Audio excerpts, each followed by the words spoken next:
Matt Brown. We're gonna do Big Long Now from Incesticide in this one. So what I was just playing was just like the intro and verse part.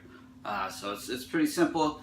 This song is in standard tuning. It's in the key of D flat major. So let's start with the little chords that you're playing here at the beginning.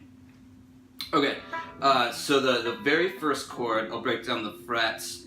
On the low string you have 9, and then you have 8, and then you have the open 4th string. So for you theory people, that makes a D flat chord with the flat 9 added. So what you get is the pattern there.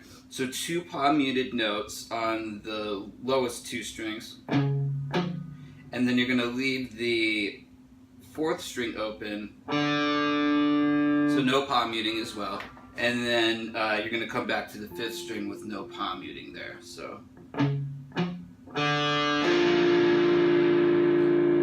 okay, so then the next chord it's a D flat with a sharp 11 in it. So what that is, you have 9 again, so your fingers are staying in the same spot. 8 on your 5th string, then the open 3rd string. So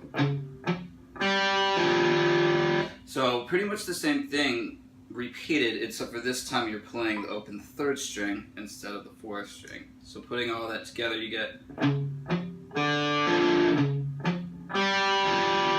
like that. So with the palm muting, mainly he's doing it on the first 2 notes, and then again. So play the whole intro, so it's played on the record. It's about 8 bars. Here we go.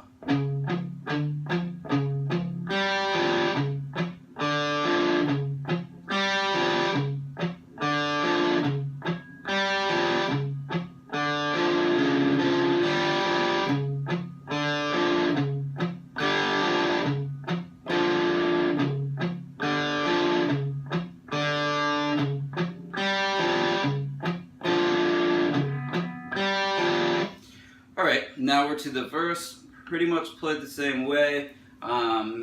Again, you know, there's some breathing room with what you can do with the palm muting and how many strings you're hitting with in the chords. So here's what he plays on the record.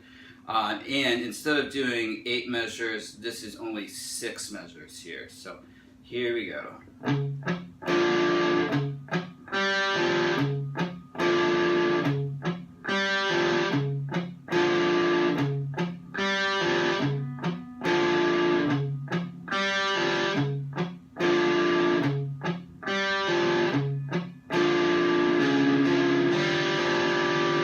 That last measure, he's really letting all the notes ring together. Here's the last measure again.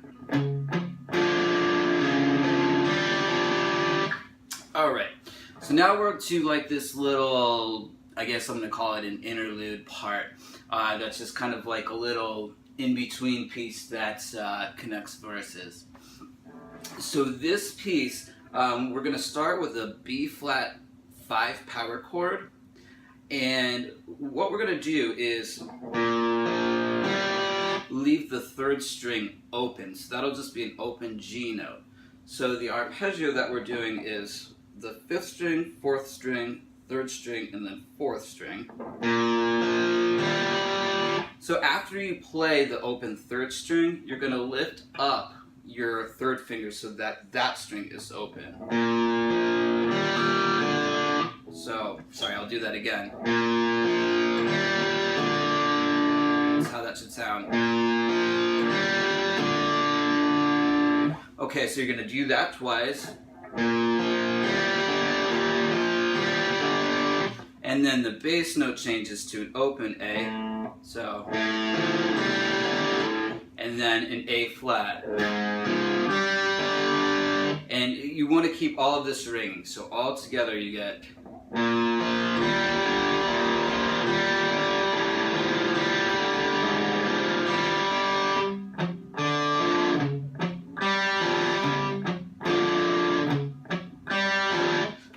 Okay, so that takes care of the intro, the verse, and the first interlude. So let's move on with the song and see what happens next. So the next part is a second verse, and this one it's same approach to playing the first verse that we had. And so it's 6 bars again, and in the last bar we're gonna kind of let the notes ring over top of each other. So to review, we get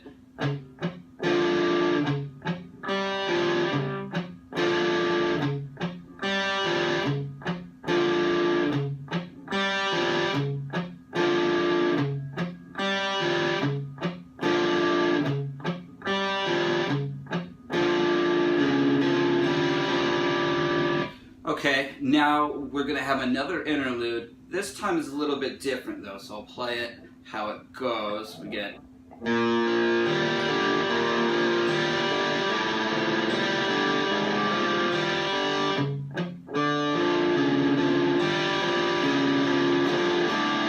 okay, so what's different is you have a bar of 4/4 on the main idea, and then you just have a bar of 2/4. So the end of this interlude sounds like this.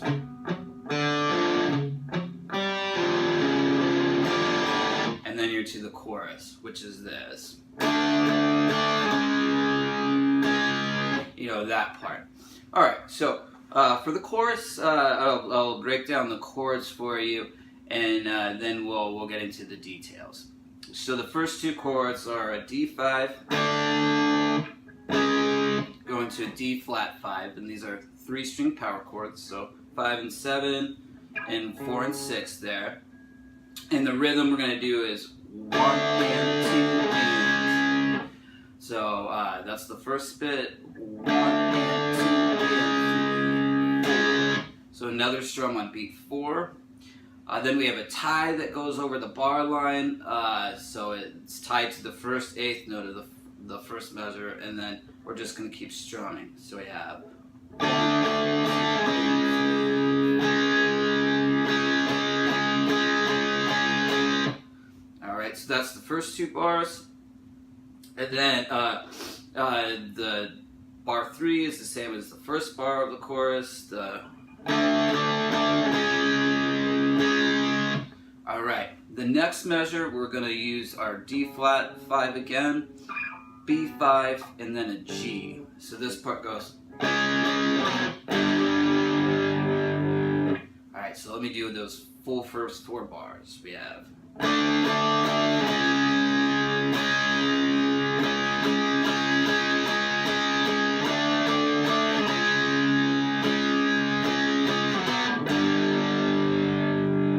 Okay, so those 4 bars repeat, and then we transition out of the chorus into like the next verse riff.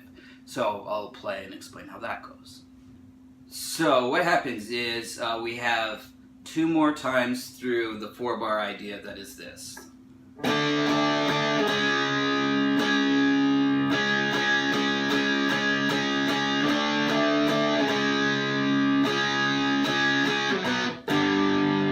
Okay, so that happens a total of 4 times in the chorus. The last time is where you have the transition that's a little bit different, and that is, I'll just start from the beginning of the 4-bar phrase, like this.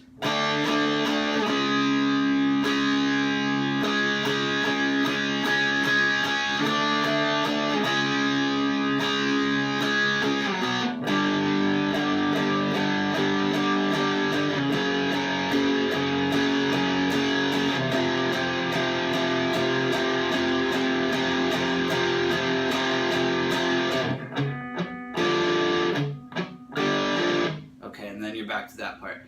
So basically what's going on is in the measure with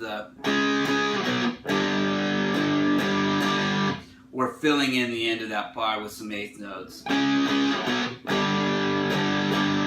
with the G5 chord. Then what we have is a bar of 2/4 where we're just going to go 1 and 2. So just like that. Then we're going to come down to a G flat power chord and do that for a full measure. 1 and 2 and 3 and 4 and then 2 full measures of an F5.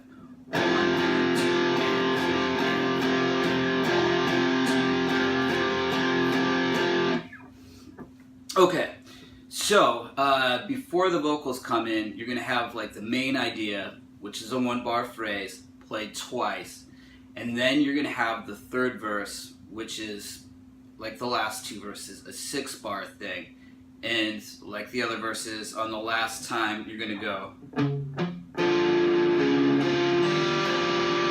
So, you know, letting the notes ring over top of each other like that. Okay, so let's move on with what's next. Okay, so then you have the break part, or interlude, this part.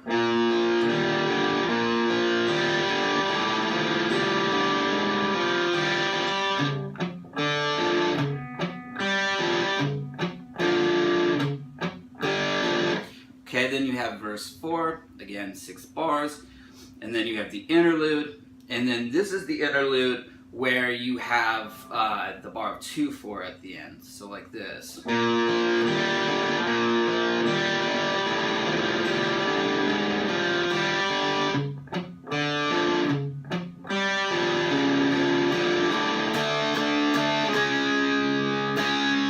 Okay, so now we are to the second chorus.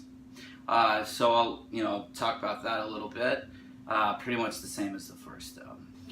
So I guess the only difference with the second chorus is the way it ends, and the ending, the rhythms he plays are just slightly different. So it ends like.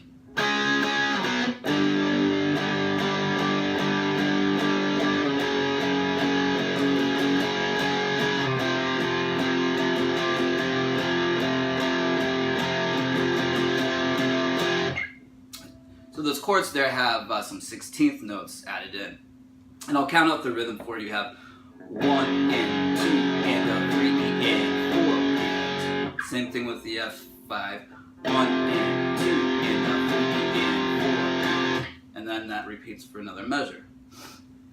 Okay, so now we have the outro. And what happens is the main riff is played again. But what happens is there's a slow ritardando or rallentando, so decrease in volume and tempo. So you're starting at around 80 beats per minute.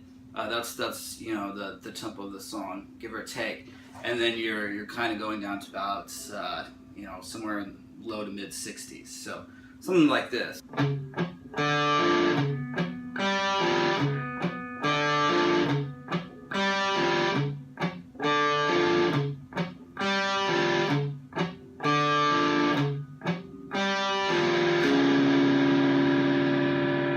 So he's letting the final G, the F, and the root note, the D flat, ring out, and then they have a fermata or a hold on that final chord.